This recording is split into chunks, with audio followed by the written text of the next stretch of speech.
Добрый день, мои дорогие друзья! Вы на канале Астрология доступна каждому. Меня зовут Оксана Семенович. Я автор и ведущая этого канала. Я ведический астролог. На этом канале каждый месяц выходят прогнозы на месяц для всех знаков зодиака, полезные обучающие видео по ведической астрологии и разборы гороскопов государств. Мои дорогие друзья, для тех, кто интересовался, интересуется обучением по ведической астрологии, я хочу сообщить, что 5 июня 2026 года стартует курс «Дробные карты». Ссылку я прикреплю в описании и в комментарии к этому видео для записи на курс. На сайте можно почитать отзывы тех, кто обучался на курсе по Чарадаша. Вот только недавно у меня закончился второй поток, а «Дробные карты» — это новый курс, который стартует 5 июня. Приходите, буду вас рада видеть. И сегодня мы с вами будем говорить про гороскоп НАТО. Я гороскопы государств рассматривала уже на этом канале, а гороскоп организации еще ни разу не рассматривала. И для тех, кто интересуется ведической астрологией на любительском уровне и на профессиональном уровне, я бы хотела рассказать свои интересные наблюдения по этому гороскопу, то, что меня впечатлило, по сути, потому что с этим гороскопом я работала первый раз.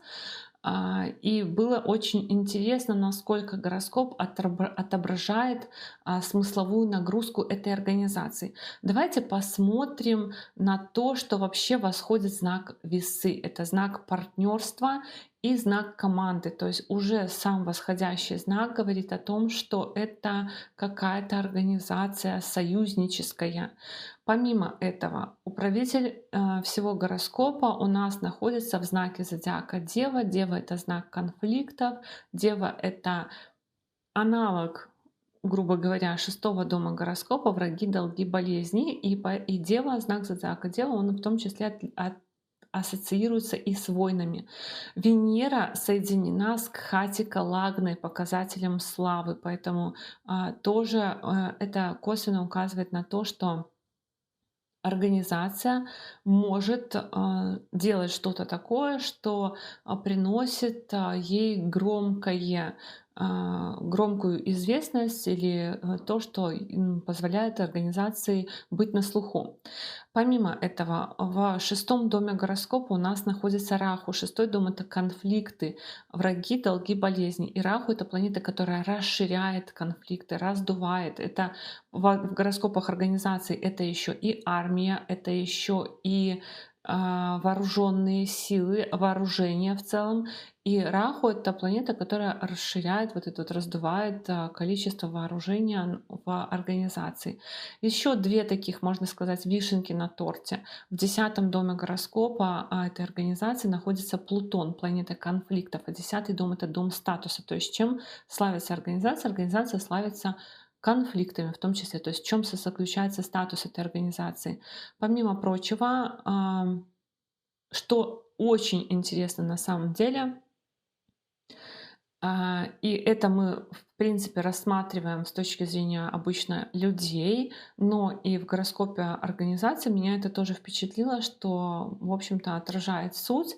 Атма Карака, планета души НАТО — это Марс. В гороскопе НАТО Атма Карака, планета души — это Марс, то есть главная планета, которая отражает дух, суть, как бы то, к чему стремится эта организация, как бы то, в чем она реализовывается. Это конфликты, это активность, это действие. Марс от Макарака. И при этом еще Марс соединен с Ураном, планетой, которая отвечает за инициативу. И поэтому в целом сомневаться в том, что этот гороскоп полностью отображает суть организации, что он должен быть рабочим и что он должен отображать все, что происходит, сомневаться не приходится. Что интересно, что в данном периоде на сегодняшний день НАТО вступила в большой, вот в этом гороскопе начался большой период Сатурна с 24 июля 2024 года по 25 июля 2043 года. Этот большой период Сатурна, ну, сейчас очень много ходит слухов и размышлений о том, что НАТО вот-вот развалится. Дональд Трамп заявил о том, что он будет выводить войска, часть войск из Германии, американских. И на этом основании все страны-участники НАТО, они, конечно, в том числе говорят о том, что вполне вероятно, что ну, надо как-то поработать, да, потому что организацию может ждать крах. Но если мы посмотрим на гороскоп НАТО, мы увидим, что идет период Сатурна, а Сатурн в этом гороскопе одна из самых сильных планет. Это йога Карака, планета, управляющая четвертым, пятым домом гороскопа, находящаяся в 11 доме гороскопа. То есть, по сути, а, явно не указывающая на то, что организация развалится, а явно указывающая на то, что организация будет укрепляться. Но я не говорю о том, что она должна укрепляться обязательно за счет того, что будут новые члены, страны-члены НАТО вступать, хотя такое тоже не исключено, потому что Сатурн находится в 11 доме гороскопа. Но все-таки то, что организация должна развалиться, это, конечно, очень маловероятно в этот большой период Сатурна. Более того, под периоды Сатурна, которые уже были в этом гороскопе, то есть это уже достаточно старые организации, под периоды Сатурна уже НАТО проживало, ну, условно, да, то есть это не какое-то воодушевленное существо, но, условно говоря, под периоды Сатурна были уже, и было очень два примечательных подпериода Сатурна, когда был Карибский кризис, и тогда действительно мир был на грани атомной войны, и именно в подпериод Сатурна этот Карибский кризис созрел и разрешился. И еще один подпериод был, это был Раху-Сатурн, когда между Россией и НАТО было заключено соглашение о том, что НАТО не будет размещать вооружения в новых странах-членах НАТО, и Россия при этом не будет влиять на расширение НАТО на восток, то есть не будет на это иметь какое-то влияние. То есть, по сути, было два таких подпериода в истории НАТО, когда были такие серьезные, уже очень напряженные ситуации, которые требовали выхода из кризиса. И когда этот выход из кризиса, по сути, произошел под периоды Сатурна. Поэтому, в принципе, можно сказать, что очень понятно, что будет происходить в эту большую Махадашу Сатурна. То есть, понятное дело, что мы не можем сказать, что поскольку НАТО — это глобальная все-таки организация, общемировая, что в нее входит очень много стран, она в себя включает большое количество союзников, понятно, что вот это вот напряжение Сатурна, оно будет сохраняться. То есть до июля 2043 года это напряжение будет заключаться в том, что мир будет искать выходы из кризисов. Мир будет искать выходы из кризисов. В принципе, Сатурн во Льве — это такая сила, которая... Вот я думала о том, как это все-таки для НАТО, как это все-таки описать. Сатурн. Во-первых, здесь у нас Сатурн и Солнце, соединение. Сатурн и Солнце, они, конечно, враги. И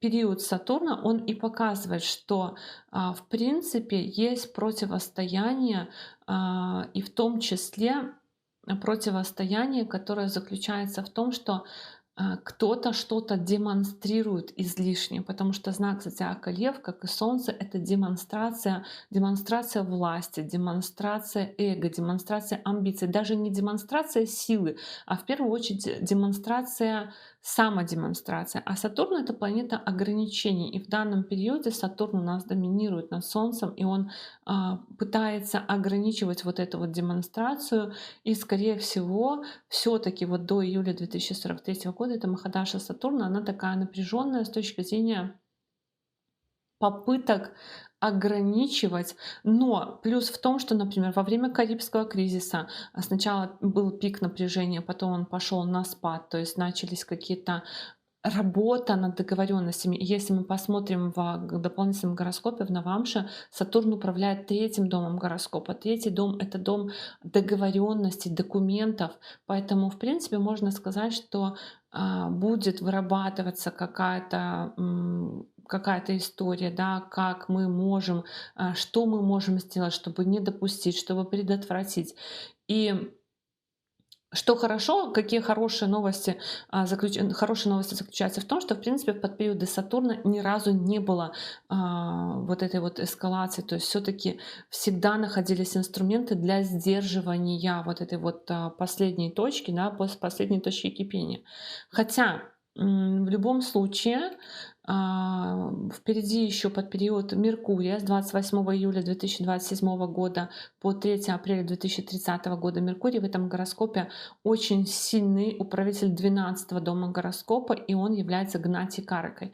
Меркурий для НАТО несет несколько очень важных ключевых тенденций. Во-первых, Меркурий создает вероятность смены генерального секретаря НАТО.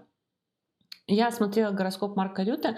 В принципе, в гороскопе Марка Рюте до августа 2027 года очень хороший период. У него, можно сказать, он на коне, у него идет период такого влияния, когда он влияет, когда он может ну, не только влияние, но еще и роста амбиций, когда он может перетягивать одеяло на себя. Но этот Меркурий сменяется под периодом Кету в августе 2027 года, а в гороскопе НАТО наступает под период Меркурия, который может указывать на смену генерального секретаря НАТО. И вот эта смена генерального секретаря НАТО, она в том числе может, ну, я тут не знаю, что зачем пойдет, да, потому что, может быть, сначала кто-то выйдет из НАТО, и тогда поменяется генеральный секретарь. Или наоборот, смена генерального секретаря приведет к тому, что кто-то будет выходить из НАТО. Но под периоды Меркурия они в том числе могут вести к тому, что какая-то организация страна может выходить из НАТО. Помимо этого, что еще тут примечательно, то что под периоды Меркурия это под периоды Гнати Караки. Гнати Карака — это показатель врагов, и под периоды Меркурия у НАТО они в том числе характеризуются тем, что НАТО воюет. И НАТО воюет не на своей территории, не в странах НАТО. НАТО воюет в конфликтах, в странах, которые не входят в НАТО. Поэтому что-то здесь все-таки будет какое-то напряжение с июля 27 года по апрель 2030 года. Но поскольку просто хочется верить, что поскольку это период Сатурна, который сдерживает, вполне вероятно, что НАТО, они не обязательно должны воевать именно с применением военной силы. Хочется верить, что НАТО может просто действительно обеспечивать какие-то гарантии безопасности, потому что Сатурн, он все-таки к тому склоняет, чтобы сдерживать амбиции, к тому, чтобы сдерживать эмоции, сдерживать вот эту вот излишнюю демонстрацию силы. Поэтому вполне вероятно, что под период Меркурия это будет не такой как бы открытый конфликт, когда НАТО воюет, а это будет под период косвенно. Я думаю, что в том числе это подтверждает, что НАТО может участвовать в завершении войны в Украине, потому что одна из таких вот историй была это гарантия безопасности, и вполне вероятно, что какая-то там сдерживающая сила, которая поедет, ну, отправится в Украину вот именно в этот период с 28 июля 27 по 3 апреля 2030 года. Это такой пик, можно сказать, по гороскопу НАТО, это такой пик, когда все-таки мы увидим какие-то, наверное, уже чрезмерные вызовы. Мир увидит чрезмерные вызовы, потому что, в принципе, и по гороскопу НАТО, и по гороскопу того же самого Трампа, и по гороскопу Америки, в принципе, тоже видно, что 2027 год, ну, я уже Россию с Украиной рассматривала здесь, что с 2027 года вот что-то будет, да, что оно приведет к тому, что нужно будет уже действовать более решительно, ну, либо, может быть, уже Меркурий, это же еще, в принципе, переговорщик, может быть, наконец-то уже вот эти вот переговорные какие-то позиции начнутся, когда НАТО будет в этот вопрос включаться очень сильно.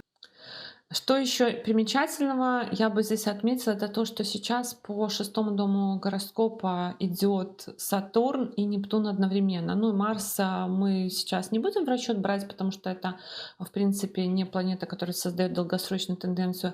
А вот Сатурн и Нептун одновременно. И тоже это интересно, потому что, с одной стороны, Сатурн, а шестой дом это и армия тоже, да, это вооружение, которое у государства или у организации есть. И Сатурн, с одной стороны, он может сокращать количество вооружения, сокращать количество там, военного контингента в каких-то странах, военного присутствия, но при этом Сатурн и заставляет сосредоточиться на этой теме.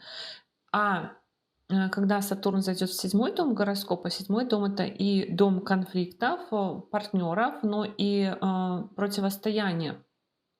Поэтому, в принципе, тоже транзит Сатурна по седьмому дому гороскопа с июля 2027 года, он может ам, давать выход кого-то из конфликтов. Нептун по седьмому дому, по шестому дому в транзите, Нептун по шестому дому гороскопа, он может в том числе а, делать такие истории, как будто бы мы в открытую не участвуем, но вот статус наш в этих вопросах непонятен, плюс акцент на военно-морской флот, акцент на развитие биотехнологий, на развитие усиления армии с точки зрения искусственного интеллекта, кибербезопасности и всего, что с этим связано.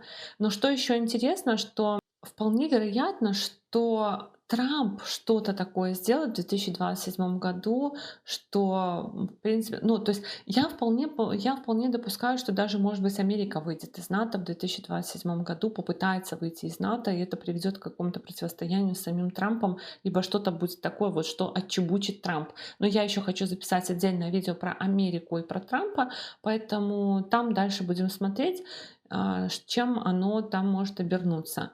Но в целом вот так вот. То есть НАТО, конечно, не разваливается. Мы в напряжении живем. Мир живет в напряжении и в осторожных вот этих вот шагах, потому что, в принципе, Сатурн во Льве, он про то, что вот в этом гороскопе конкретно, да, я предполагаю, что он в этом гороскопе конкретно про то, что нужно очень осторожно действовать и пытаться сбить какие-то амбиции.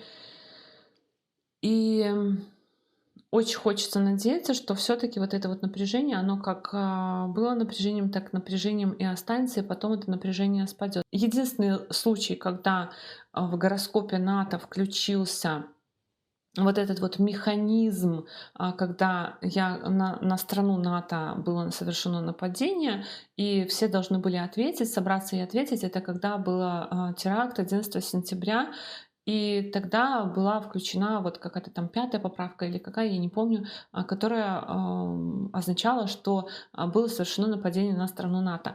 По гороскопу НАТО я такого не вижу. Это было вот тогда, это было под период Раху-Кету, и помимо этого это был период рака по Чарадаше. Период рака по Чарадаше мы видим, что в первом доме гороскопа у нас стоит Плутон, и в седьмом доме, в доме конфликтов, у нас стоит управитель шестого дома гороскопа в падении.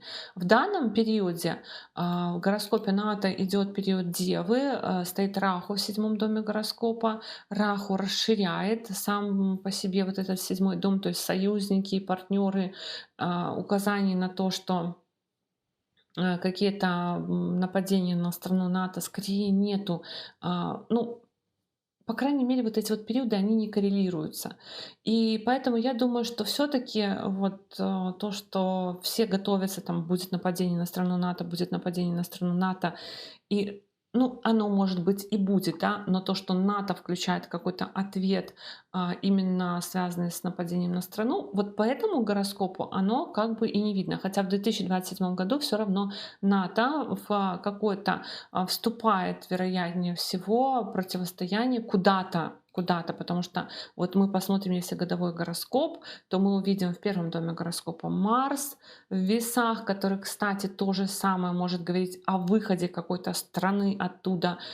Кету в десятом доме гороскопа, кстати, тоже может говорить о том, что меняется руководитель, то есть генеральный секретарь, по сути. Ну и Сатурн в седьмом доме гороскопа тоже может указывать на то, что может кто-то выйти из НАТО.